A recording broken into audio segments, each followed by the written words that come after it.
Hi, friends. Today we're going to read some more from Charlotte's Web.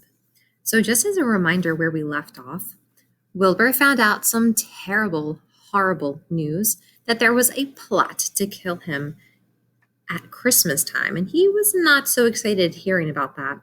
And something really, really important that we learned last chapter is that his loyal friend Charlotte is going to help him to survive. Is going to try to help save him.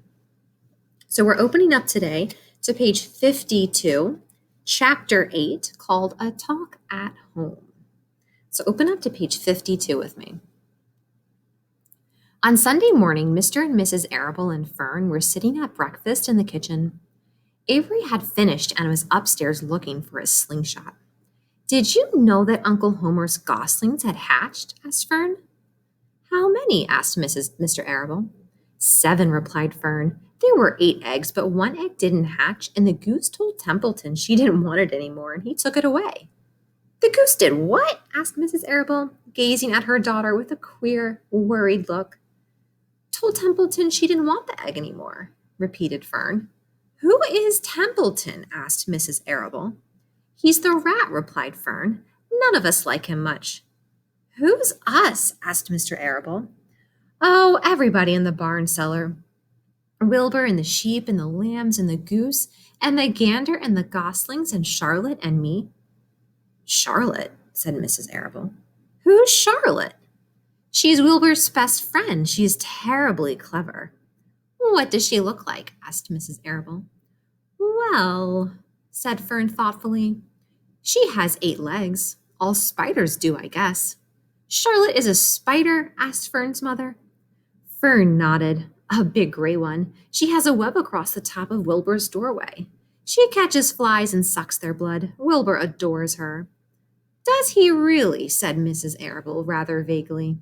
She was staring at Fern with a worried expression on her face. "Oh, yes, Wilbur adores Charlotte," said Fern. "Do you know what Charlotte said when the goslings hatched?" "I haven't the faintest idea," said Mr. Arable. "Tell us." "Well, when the first gosling stuck its little head out from under the goose, I was sitting on my stool in the corner and Charlotte was on her web. She made a speech.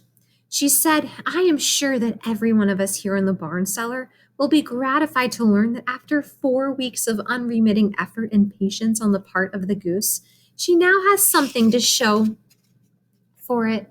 Don't you think that was a pleasant thing for her to say?" "Yes, I do," said Mrs. Arable. "And now, Fern, it's time to get ready for Sunday school and tell Avery to get ready. And this afternoon you can tell me more about what goes on in Uncle Homer's barn. Aren't you spending quite a lot of time there? You go there almost every afternoon, don't you?" "I like it there," replied Fern. She wiped her mouth and ran upstairs. After she left the room, Mrs. Arable spoke in a low voice to her husband. "I worry about Fern," she said. "Did you hear the way she rambled on about the animals, pretending that they talked?" Mr. Arable chuckled. "Maybe they do talk," he said. "I've sometimes wondered. At any rate, don't worry about Fern. She's just got a lively imagination. Kids think they hear all sorts of things." "Just the same, I do worry about her," replied Mrs. Arable. "I think I shall ask Mr. Dorian about her the next time I see him. He loves Fern almost as much as we do, and I want him to know how queerly she is acting about that pig and everything. I don't think it's normal. You know perfectly well animals don't talk." Mr. Arable grinned. "Maybe our ears aren't as sharp as Fern's," he said. "You guys, I'm starting to think, do animals talk? Can we understand animals? I wonder, is Fern really understanding what the animals are saying? Is she imagining it? I don't know." Well, we're going to read some more tomorrow and see if we can find that out.